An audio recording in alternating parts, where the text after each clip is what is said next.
Hi, my name is Sangwa and welcome to another episode of EMTV. A lot of times when customers buy Erhu, we will often describe the tone as having a Suzhou tone, a Beijing tone or a Shanghai tone. But what actually is a Suzhou tone, a Beijing tone or a Shanghai tone?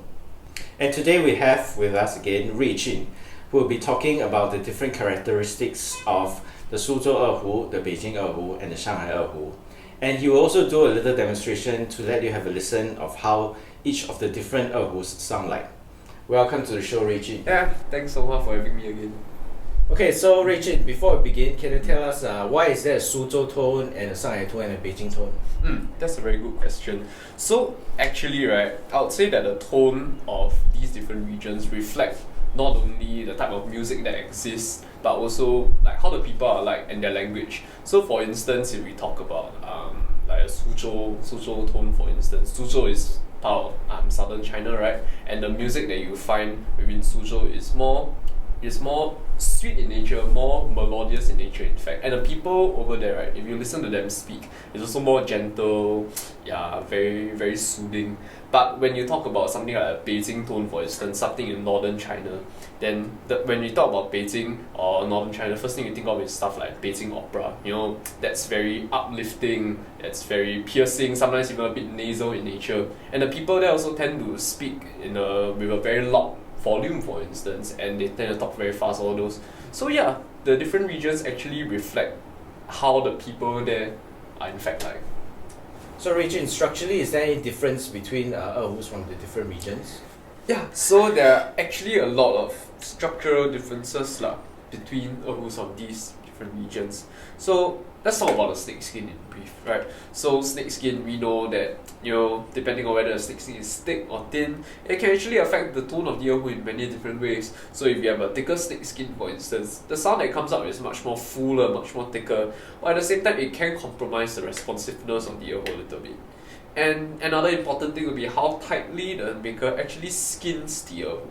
So if you are skinning the Erhu very tightly, for instance, and it's very taut, right, it actually produces a sound that is much more brilliant, much more brash sounding, as compared to, let's say, an Erhu which has a softer snake skin, for instance, then it has a more mellow, more gentle tone to it. Next, if we talk about the structure of the resonator, for instance, there are some small differences between these different Erhus. So sometimes the size, for instance, can differ. The size can differ like just a little bit.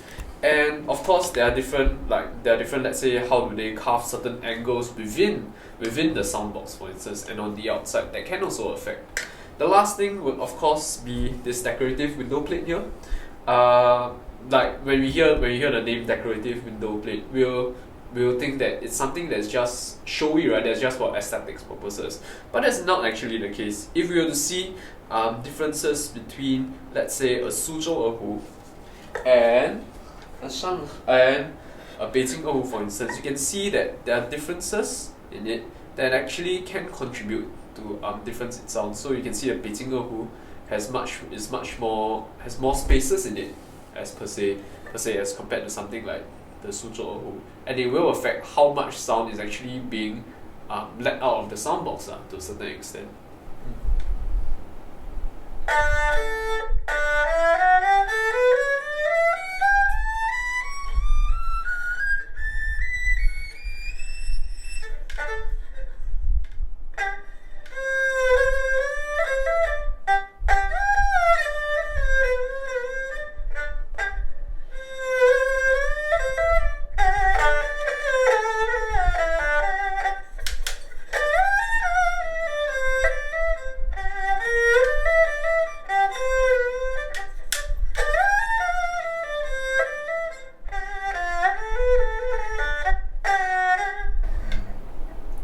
So what do you think of this Suzhou Erhu?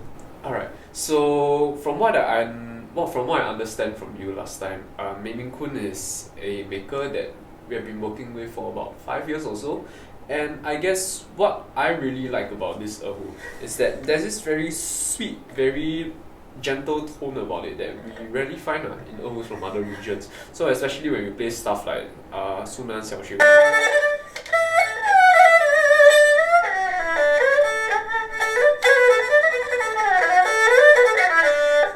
that very liquid feeling, that very soothing feel that doesn't seem to jut out, doesn't seem to have as many angles as we might find in, let's say, a Beijing Erhu or even a Shanghai Erhu at times. The only thing that I feel is a bit lacking would be the volume. Like, the volume is on the softer side of things. But I guess it's also a personal preference. Like, I do have many friends who prefer Erhus that are not as loud in nature. They prefer something because it just accentuates that whole sweetness, that whole character of the Erhu. So yeah, it's really just about your personal preference.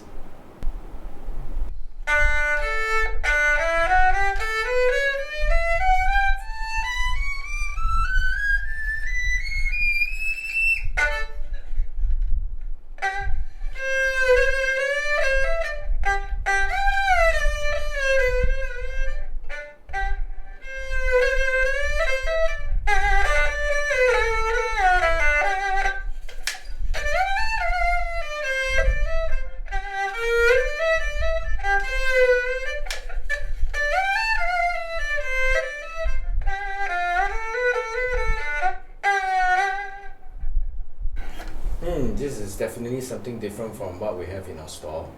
What do you think of it? Alright, sure.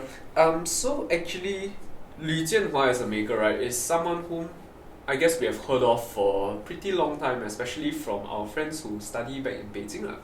And one very interesting thing to me that sticks out, that is very, very much different from what we have in stock, is that it's really so much like a cannon. Like, the power in this Beijing Erhu, right, seems to be much, much more in what we'll find in, let's say, a Suzhou Erhu or a Shanghai Erhu. And it's very clean, in fact.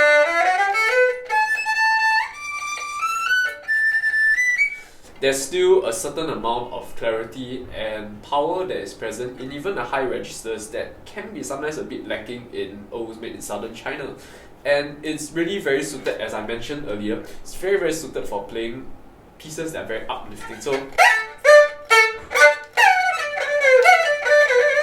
this sort of things. Yeah, it's just very loud, very bold, and very brilliant. And it's totally different, totally different from what we have in stock so far.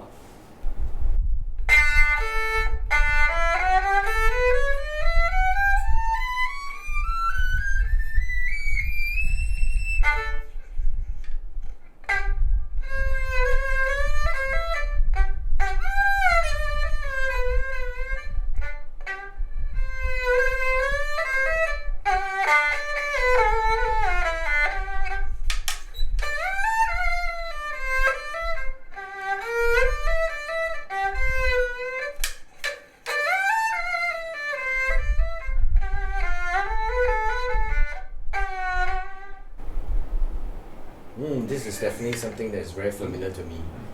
What do you think of this tone? Yeah, so actually, you're correct in the sense that I guess as Singaporeans, we are much more used to the Shanghai tone colour because it's actually what we've been playing all these years, right? Like, Wu Hanro, Wang Keng-seng, all these makers, these very established makers.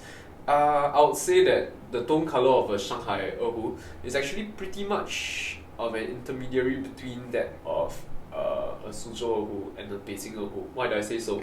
So it has some of that sweetness, some of that liquid tone colour that a Suzhou Erhu would have. So let's say if you were to play back the same piece as just now.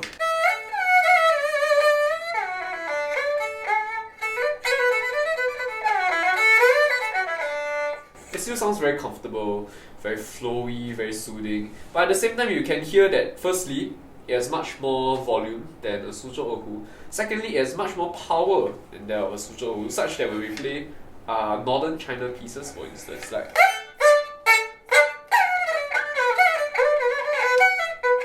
it still sounds very much at home, right? There's still that boldness, that brashness, that rough around the edges tone that we will find in Beijing Erhu, such as the Li Jianhua Erhu that I just demonstrated previously.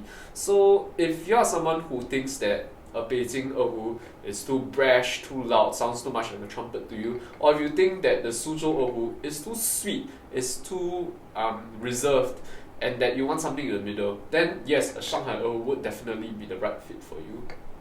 Okay, I hope you now have a better idea of what a Shanghai tone, a Suzhou tone, or a Beijing tone is. And I hope you really find an Erhu that truly resonates with you. I'll see you next time. Bye.